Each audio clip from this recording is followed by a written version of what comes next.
कंकाल का रहस्य। चौरा गांव के खेतों में इन दिनों खुदाई का काम चल रहा था। असल में इसी गांव से होकर एक अच्छी सड़क गुजरनी थी, इसलिए यहाँ खुदाई शुरू की गई थी। अचानक एक दिन खुदाई करने वाली मशीन से कुछ टकराता है। बाद में जब खोजबीन की जाती है तो वहां से दो कंकाल मिलते हैं। पुलिस गांव के लोगों से पूछताछ शुरू करती है। आप लोगों को क्या लगता है ये किसके कंकाल हो सकते हैं? अरे साहब, हमें क्या पता ये किसके कंकाल है, आप ही लोग पता लगाइए। हम लोग तो बहुत ज्यादा डरे हुए हैं। हाँ हाँ, हमारी फॉरेंसिक टीम अभी आ रही है। ये बताओ कि इस गांव के रहने वाला कोई जोड़ा गायब तो नहीं ना? क्योंकि शुरुआती जांच में तो ये बात सामने आ रही है कि एक कंकाल किसी पुरुष का है तो एक किसी महिला का। साहब, हमें तो बहुत डर लग रहा है। ऐसे कंकाल मिलने का मतलब गांव के आसपास ही किसी की हत्या हुई है या फिर किसी को जलाकर मार डाला गया है। हाँ साहब, हम अपने परिवार को लेकर बहुत ही ज्यादा परेशान हैं। देखिए, आप लोगों की परेशानी हम समझ सकते हैं, लेकिन आप लोगों को पुलिस का सहयोग करना होगा, क्योंकि आपके सहयोग के बगैर हम ये पता नहीं लगा सकते हैं कि आखिर ये किसके कंकाल है और इनकी हत्या किसने की। ठीक है साहब, गांव के लोग आपका पूरा सहयोग करेंगे। हाँ हाँ साहब, पूरा सहयोग करेंगे। तो फिर ठीक है, हम अपनी जांच शुरू कर देते हैं। कुछ दिन बाद जांच रिपोर्ट आ जाती है। पता चलता है कि ये कंकाल करीब 20 साल पुराने हैं, यानी 20 साल पहले किसी जोड़े की हत्या कर शव को यहाँ पर दबा दिया गया था। इंस्पेक्टर राघव, ये बताओ कि 20 साल पहले की मर्डर मिस्ट्री क्या आप सुलझ सकती है? हाँ हाँ सर, क्यों नहीं, लेकिन अब सबूत और गवाह काफी मिट गए होंगे। मुश्किल तो होगी, लेकिन शायद किसी परिवार को इंसाफ मिल सके। इंस्पेक्टर राघव, आप बिल्कुल सही कह रहे हैं। किसी परिवार को तो इंसाफ मिलेगा ही और किसी को उसके किए की सजा भी मिलेगी। जी सर, मैंने तो जांच शुरू भी कर दी है। 20 साल पहले इस गांव के दो जोड़े अचानक कहीं गायब हो गए थे। मैंने दोनों ही परिवारों के बाकी के सदस्यों से बातचीत शुरू की तो उन्होंने बताया कि उनके बच्चे शहर गए थे, लेकिन आज तक वापस नहीं लौटे हैं। लेकिन ये दोनों शव किस परिवार के सदस्यों के हैं, ये कैसे पता चल सकेगा? सर, मैंने डीएनए टेस्ट करवा लिया है। आज शाम तक इसकी रिपोर्ट भी आ जाएगी। अच्छा अच्छा, ठीक है।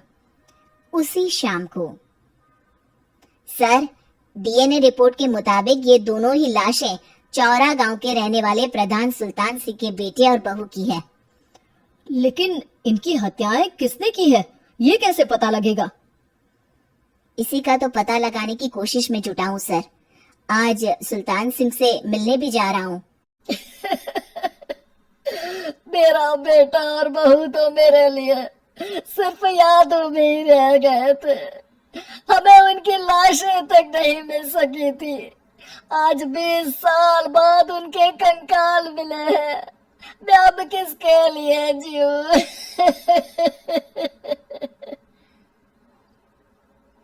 लेकिन सर, क्या आपकी किसी से कोई दुश्मनी थी? अपने बेटे बहू की हत्या के लिए आप किसे जिम्मेदार मान रहे हैं? अब मैं किसका नाम बोलूं? मेरी तो किसी से दुश्मनी नहीं थी, बस मेरे बेटे बहू को कोई वापस ला पाता।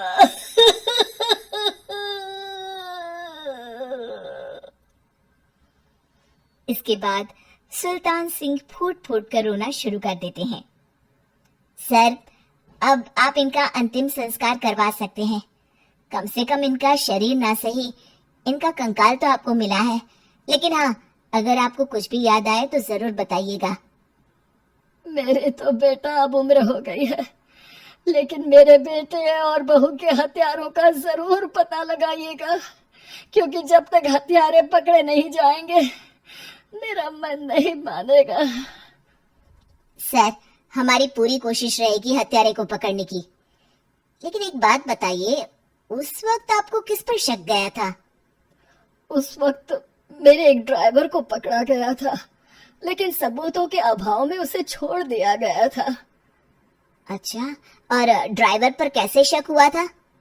क्योंकि उस दिन ड्राइवर छुट्टी पर था। उस समय लेकिन लाश क्यों नहीं मिल सकी थी? उस वक्त पुलिस ने बहुत कोशिश की थी, लेकिन दोनों की डेड बॉडी नहीं मिल सकी थी। ठीक है, हमारी तफ्तीश चल रही है, मैं फिर आऊंगा। इसके बाद इंस्पेक्टर वहां से चला जाता है और सुल्तान सिंह अपने बेटे और बहू की याद में खो जाते हैं। कुछ दिन बाद, सुल्तान सर एक बात बताइए, जब आपके बेटे बहू की हत्या हुई थी, उसी के आसपास आपके ही गांव का रहने वाला एक और जोड़ा उसी वक्त गायब हो गया था ना? हाँ सर, अलका और अभिषेक, वो भी मेरे बच्चों जैसे ही थे। तो फिर वो कहाँ है? उनका भी आज तक पता नहीं चल सका, लेकिन बताते हैं कि कुछ साल पहले अभिषेक को गांव के ही किसी आदमी ने मुंबई में देखा था, लेकिन फिर वो गायब हो गया। यानी अभिषेक और अलका की हत्या नहीं हुई थी, बल्कि उन्होंने किसी वजह से खुद ही गांव छोड़ दिया था। हाँ, हो सकता है, क्योंकि अभिषेक मेरे बेटे संतोष का अच्छा दोस्त था और उसका मेरे घर भी आना जाना लगा रहता था। हो सकता है कि उसने मेरे बेटे और बहू के बारे में सुन लिया हो और ये गांव छोड़ दिया हो सकता है। उनके परिवार का कोई अब नहीं रहता क्या इस गांव में? अब तो कोई नहीं रहता।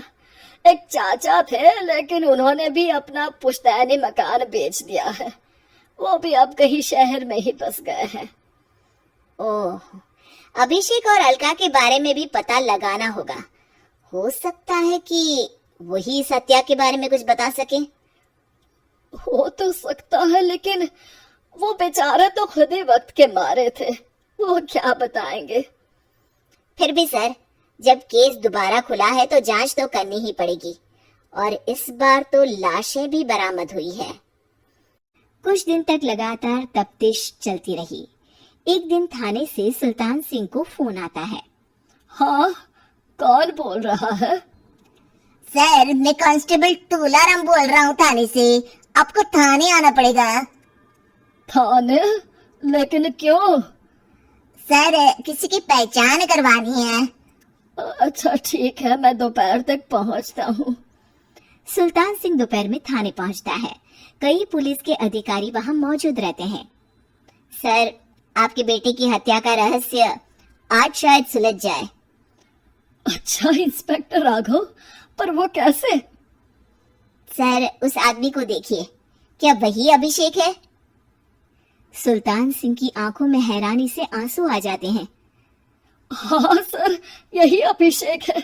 ये आपको कहाँ से मिला? सिर्फ अभिषेक ही नहीं, बल्कि इसकी पत्नी अलका भी इसके साथ है। मैडम, जरा अभिषेक की पत्नी को लाइए। जैसे ही अलका को पेश किया जाता है, सुल्तान सिंह जमीन पर गिर जाते हैं। सुल्तान सर, क्या हुआ आपको?